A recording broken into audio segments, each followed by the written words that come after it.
Eccoci qua ragazzi, bentornati sul canale.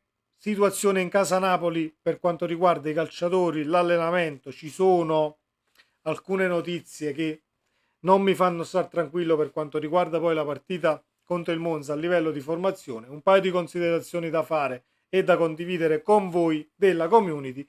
Vi voglio ovviamente qui sotto nei commenti, fatemi sapere la vostra e come schierereste questo Napoli in base poi agli indisponibili che andremo un attimo ad analizzare. Per chi è nuovo e passa per la prima volta sul canale, nel caso vi iscrivete e vi piacciono i contenuti, non dimenticate un like a questo video che non guasta mai e fa tantissimo piacere, ma la campanellina delle notifiche resta un passaggio importantissimo per restare aggiornati cronologicamente con il caricamento di diversi contenuti giorno dopo giorno. Allora, la sessione di allenamento odierna recita così. Il Napoli si è allenato questa mattina al Konami Training Center, gli azzurri preparano il match contro il Monza in programma all'U Power Stadium domenica alle 15 per la 31esima di Serie A. La squadra ha lavorato sul campo 2 iniziando la sessione con attivazione ed esercitazione finalizzata al possesso palla. Successivamente il gruppo ha svolto il lavoro tecnico-tattico e partitina finale. Kvaratskhelia ha svolto un lavoro personalizzato in campo. Gong ha lasciato la seduta nelle fasi iniziali per un trauma contusivo alla coscia sinistra. Situazione che diciamo non mi lascia tranquillo per quanto riguarda Ngong, perché è stato schierato appunto al posto di Kvaratskhelia poi nel secondo tempo, ha sostituito la Spadori eccetera eccetera sull'esterno sinistro contro l'Atalanta. Quindi scelta obbligata per me Lindstrom nel tridente. Poi tutto può succedere perché il Napoli quest'anno ci ha abituati a diciamo tantissime cose che non si capiscono e non hanno né capo né coda. Non diciamo non rimarrei sbalordito nel caso dovessi vedere un cambio modulo con due punte e con Lindstrom che ancora siede in panchina. Non credo che sia questa la soluzione, ma Lindstrom al posto di Quara nel tridente, secondo me, deve essere schierato e senza sperimentare ulteriormente raspaduri esterne che abbiamo visto.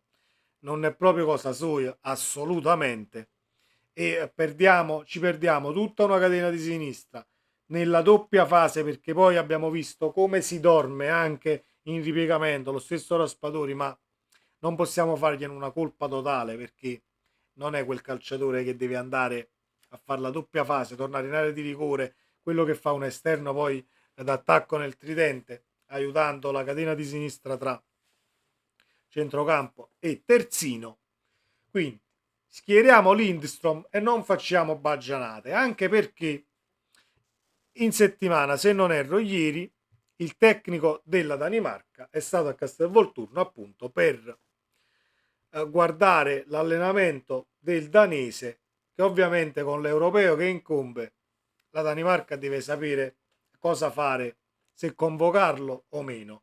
Io mi auguro che l'Instrom da qui a fine stagione possa eh, esprimersi al meglio anche con qualche gol e dare un contributo al Napoli per raggiungere una coppa europea, che sia Europa League, Conference, eccetera, per poter poi staccare il biglietto per gli europei, perché dispiace la situazione per il danese, che prima di arrivare a Napoli comunque è sempre convocato, in tutta Europa lo elogiavano, e invece arriva a Napoli e non ha fatto altro che sedere in panchina, schierato quando mezz'ora, quando 20 minuti, quando 3 minuti, che Garcia diceva a me chi entra anche 3 minuti mi deve dimostrare, ma anche si teneva a Maradona seduto in panchina. Comunque, detto questo, ecco il gruccio che mi faccio. Non cambiamo assolutamente modulo, formazione, situazione per quanto riguarda il tridente d'attacco, perché secondo me non è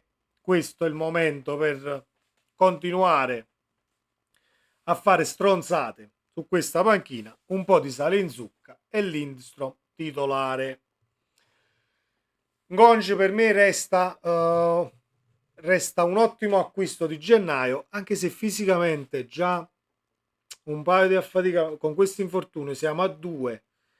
A Verona le aveva giocate comunque quasi tutte le partite e viene a Napoli e c'è questa maledizione di affaticamenti e piccoli infortuni che ti portano a saltare una, due, tre partite.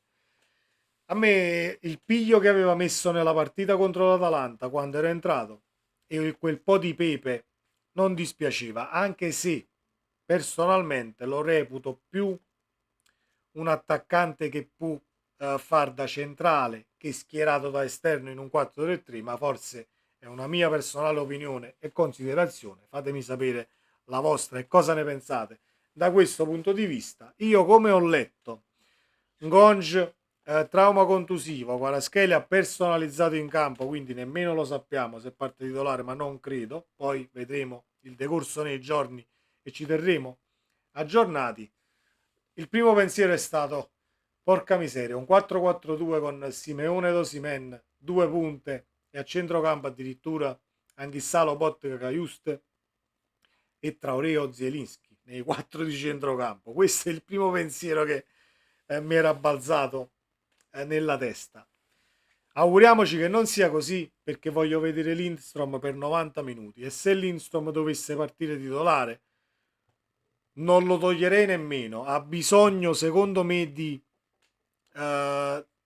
fiducia al di fuori del minutaggio che poi diventa essenziale per provare il dribbling, per riacquistare fiducia nei propri mezzi. Non è un calciatore, diciamo, mediocre né tantomeno un brocco. Continuerò a dirlo e mi auguro che poi possa esplodere a Napoli l'anno prossimo e un tantino anche quest'anno, perché nelle 8 partite puoi anche dare, si potrebbe anche dare quel contributo che non stanno dando i titolari in questo momento. Ben venga un contributo di Lindstrom da qui a fine campionato. Poi ci terremo aggiornati ovviamente per quanto riguarda la situazione verso Monza Napoli, perché giorno dopo giorno comunque leggeremo i report dell'allenamento e vedremo le condizioni di Quara, che nel caso Quara anche al 75% di condizione credo che Calzona si affidi a lui. Poi nel caso non lo si può schierare o c'è un rischio abbastanza alto di ricaduta, ecco, tra virgolette, per quanto riguarda questa condizione fisica e questo appunto mezzo infortunio, chiamiamolo così, quando è tornato dalle nazionali, schieriamo Lindstrom e ci togliamo assolutamente le preoccupazioni, lo mettiamo lì sulla fascia sinistra, coadiuvato da una bella mezzala e un terzino che possano far funzionare quella catena e vedremo poi cosa ne esce. Fatemi sapere la vostra qui sotto nei commenti, ci vediamo nel prossimo video, sempre Forza Napoli, ciao!